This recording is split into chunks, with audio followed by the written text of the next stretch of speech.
کچھ امام اہل سنت اعلیٰ حضرت رحمۃ اللہ تعالی علیہ کے بچپن کے حالات کے بارے میں ارشاد فرمائیے کہ آپ کا بچپن کیسا تھا؟ آپ کے بچپن کے حوالے سے جو پہلی بات سامنے آتی ہے وہ ہے آپ کا شوق علم. یعنی اعلیٰ حضرت علی رحمہ کو بچپن ہی سے علم کا بے پناہ شوق تھا. اس کا اندازہ اس سے لگائیں کہ آپ نے جب پڑھنا شروع کیا تو پہلی مرتبہ تو آپ جمعے والے دن بھی آپ نے مدرسے جانے کا ارادہ کیا کہ چھٹی والے دن بھی آپ چلنے لگے. تو گھر والوں نے کہا آج کدھر؟ تو کہا پڑھنے کے لیے. تو فرمایا آج تو چھٹی ہے، جمعہ ہے. تو یوں جو ہے وہ گھر والوں کے سمجھانے سے پتہ چلا کہ نہیں جمعے والے دن چھٹی ہوتی ہے، اس دن پڑھنے نہیں جانا ہوتا. ماشاءاللہ. تو اب عام بچوں کا جو حال ہے وہ تو یہی ہوتا ہے کہ وہ چھٹی کے ساتھ آگے پیچھے بھی ایک ایک دن ملانے کی کوشش کر رہے ہوتے ہیں کہ کل چھٹی تھی تو آج بھی ہونی چاہیے. لیکن اعلیٰ حضرت رحمہ کا شوق علم یہ تھا کہ آپ جمعے والے دن بھی پڑھنے کے لیے جانا چاہتے تھے. پھر دوسرا یہ کہ آپ کے بارے میں آپ کے جو گھر والوں نے بیان کیا ہے وہ یہ ہے کہ آپ نے کبھی بھی پڑھنے کے معاملے میں ضد نہیں فرمائی. یعنی بچے عام طور پر جس طرح کرتے ہیں کہ آج مجھے نہیں پڑھنا، آج چھٹی کرنی ہے، آج میرے ساتھ یہ ہو گیا، آج میرے پیٹ میں درد ہو رہا ہے. اعلیٰ حضرت رحمہ کی عادت مبارکہ یہ تھی کہ خود پڑھنا ہی آپ کا شوق تھا. سبحان اللہ سبحان اللہ. اور پڑھنا ہی آپ کے لیے جو ہے نا وہ کھیل کا لطف دیتا تھا. تو اس لیے آپ نے کبھی بھی مدرسے جانے میں، سبق یاد کرنے میں، سبق پڑھنے کے لیے بیٹھنے کے اندر آپ نے کبھی بھی ضد نہیں فرمائی. اب اس کے ساتھ پھر اللہ تعالیٰ کی تائید آپ کے ساتھ ایسی شامل حال تھی کہ ایک تو آپ کا اپنا شوق تھا، دوسری اللہ تعالیٰ کی جو تائید تھی وہ ایسی تھی کہ اس میں ایک واقعہ ہے کہ ایک مرتبہ آپ کے جو قاری صاحب تھے انہوں نے کچھ پڑھانے کا ارادہ کیا. قرآن پاک کا کوئی لفظ پڑھا رہے تھے تو وہ جیسے زبر پڑھ رہے تھے، اعلیٰ حضرت زیر پڑھ رہے تھے. اب وہ بار بار زبر پڑھاتے رہے، زیر پڑھتے رہے. تو اس پر جو ہے وہ آپ کے جو دادا جان وہاں تھے انہوں نے قرآن پاک منگوا کے دیکھا تو درست وہ تھا جو اعلیٰ حضرت پڑھ رہے تھے. سبحان تو اب پوچھا کہ آپ ویسے کیوں نہیں پڑھ رہے تھے جیسے آپ کے جو ہے وہ قاری صاحب آپ کو پڑھا رہے تھے؟ فرمایا میں ادا کرنا چاہتا تھا لیکن زبان سے نکلتا نہیں تھا. واہ کیا بات. یعنی غلط پڑھنا بھی جو ہے وہ اللہ تعالیٰ کی طرف سے ایسا ہوا کہ اللہ تعالیٰ نے آپ کی زبان پر اس کو جاری نہ فرمایا. تو یہ ایک قسم کی بچپن سے اللہ تعالیٰ کی تائید تھی جو آپ کے ساتھ. پھر اس کے ساتھ یہ ہے کہ اللہ تعالیٰ نے جو آپ کو محنت کا جذبہ اور جو آپ کو ذہانت عطا فرمائی اس کو آپ یوں دیکھیں کہ آپ نے 4 سال کی عمر میں ناظرہ قرآن پاک مکمل فرما لی. سبحان اللہ. اب 4 سال کی عمر میں ناظرہ مکمل کیا اور پھر 6 سال کی عمر میں آپ کی سیرت میں ہے کہ آپ نے سرکار دو عالم صلی اللہ علیہ وآلہ وسلم کے میلاد مبارک پر 2 گھنٹے آپ نے تقریر فرمائی.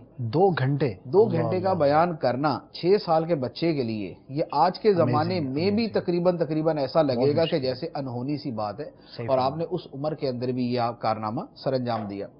پھر اس کے ساتھ اللہ تعالیٰ نے ذہانت آپ کو ایسی دی تھی کہ ذہانت کا ایک بہت بڑا شعبہ باریک باتوں کو سمجھنا ہوتا ہے. کہ باریک سے باریک باتیں آدمی سمجھ جائے، ان کا مفہوم، ان کی شرح کرنے پر قادر ہو، ان کو بسط کے ساتھ بیان کر سکے.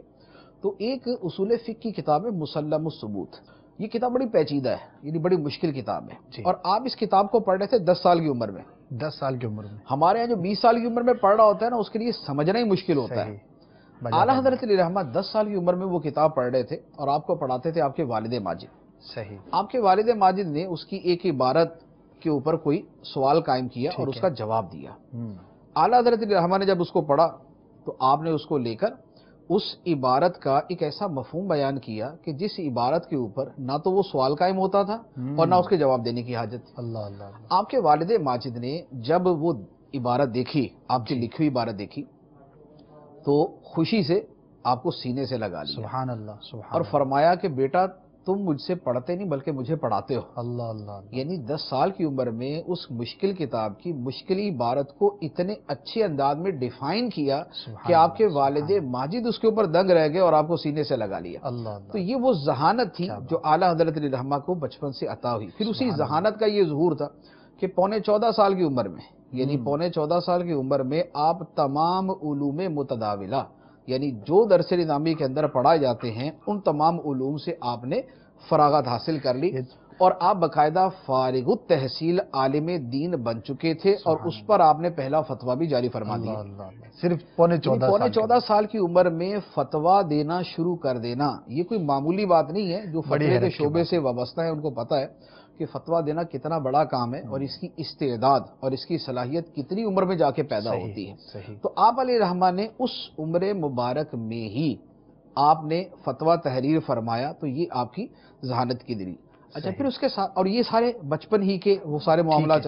اب اگرچہ یہ بچپن تو نہیں ہے، یعنی ظاہری اعتبار سے شرعی احکام کے اعتبار سے تو بالغ ہو چکے تھے، لیکن اب ہمارا عرف ہے جی کہ 12-13 سال تک کی عمر تک جو ہے وہ بچہ ہی شمار کیا جاتا ہے. 8ویں میں ہوتا ہے اگر فی بچہ زمانہ ہے ہم یا تعلیمی یہ بچہ معیار ہے کو یہ دیکھیں تو اب اسی عمر میں شمار کیا جاتا ہے. لیکن آپ اس عمر کے اندر ایک منجھے ہوئے سبحان عالم دین بن چکے تھے. اچھا پھر بچپن ہی سے جو عمل کے اعتبار سے آپ کی کیفیت تھی وہ بھی بڑی خوبصورت تھی کہ عمل کے اعتبار سے بھی جو آپ کو آپ کی فیملی کی طرف سے تربیت ملی اور جو آپ بچپن ہی سے عمل کے جذبے سے سرشار تھے. آپ کے بارے میں لکھا ہے کہ جب سے شعور کی عمر آپ نے سنبھالی، یعنی جب سے بچہ سمجھنا شروع کرتا ہے کہ نماز ہے، یہ جماعت ہے، یہ مسجد ہے، آپ نے اس کے بعد سے کبھی بھی بغیر جماعت کے نماز ادا نہیں فرمائی. ہمیشہ جماعت کے ساتھ نماز پڑھتے تھے اور اپنے شوق کے ساتھ جو ہے وہ مسجد جو ہے وہ حاضر ہوا کرتے تھے. تو بچپن ہی سے یعنی نگاہوں کی حفاظت، نماز کی پابندی، جماعت کا شوق، تقوی طہارت کا شوق اور رمضان کے روزے رکھنا شروع کر دینا.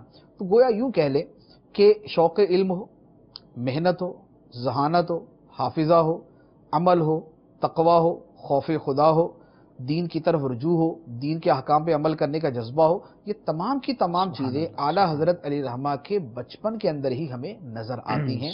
تو یہ وہ بچپن بتاتا ہے کہ یہ کتنی بڑی ہستی ہے اور اس نے آئندہ جا کے کتنی بڑی ہستی بننا ہے. صلو علی الحبیب صلی اللہ تعالی علی محمد. مجھے اپنی اور ساری دنیا کے لوگوں کی اصلاح کی کوشش کرنی ہے.